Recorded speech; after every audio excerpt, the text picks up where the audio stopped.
ஒரு ஃப்ரெஷர் இந்த குரூப் படிச்சிருந்தாங்கன்னா அவங்க 7 lakhsலேருந்து 10 lakhs per annum ஏர்ன் பண்ணலாம். சரி, ஃப்ரெஷருக்கு இவ்வளோனா ஒரு எக்ஸ்பீரியன்ஸ்டான கேண்டிடேட் அப்படின்னு பார்த்தீங்கன்னா 40 lakhs per annum. அதுவும் இல்லாமல் இப்போ சொந்தமாக அவங்க ஃபேர்ம் வச்சிருக்கிறாங்கன்னா அவங்களுடைய சேலரி நம்ம சொல்லவே வேணாம், அதை விட அதிகமாக போயிட்டு இருக்கு. அப்படி என்ன குரூப் அப்படின்றது பார்க்கலாம். அது மட்டும் இல்லாமல் இந்த கோர்ஸ் படித்து முடிக்கும் போது இந்தியாவிலேருந்து படித்த கேண்டிடேட் அப்படின்னு பார்த்தீங்கன்னா ஃபாரின் கண்ட்ரீஸில் பயங்கரமான டிமாண்ட்.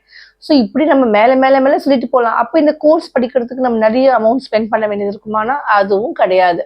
கொஞ்சம் அமௌண்ட் ஸ்பெண்ட் பண்ணாலே இவ்வளோ லேக்ஸ் நம்ம ஏர்ன் பண்ணலாம். என்னடா இது நான் பாட்டுன்னு சொல்லிட்டே போறேன், அப்படிப்பட்ட குரூப் என்ன அப்படின்னு பார்க்கலாமா?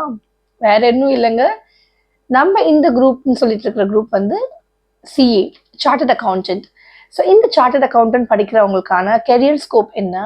சரி, இந்த கெரியர் ஸ்கோப் பார்க்கும்போது நம்மளுக்கு என்ன பிரைவேட் செக்டர்ல மட்டும்தானா, கவர்மெண்ட் செக்டர்ல இல்லையா அப்படின்னு பார்த்தா கவர்மெண்ட் செக்டர்லையும் நிறைய விதமான கெரியர் ஆப்பர்ச்சுனிட்டிஸ் இருக்கு. இது இல்லாம சப்போஸ் வந்து நம்ம ஸ்டைஃபண்ட், அதாவது படிச்சுட்டு இருக்கும் போது ஸ்டைஃபண்ட் வாங்குற ஆப்பர்ச்சுனிட்டிஸ், ஸ்காலர்ஷிப், இது எல்லாமே இருக்கு. சரி, இதுக்கு எலிஜிபிலிட்டி என்ன அதெல்லாம் பார்க்கலாம் ஒன்று.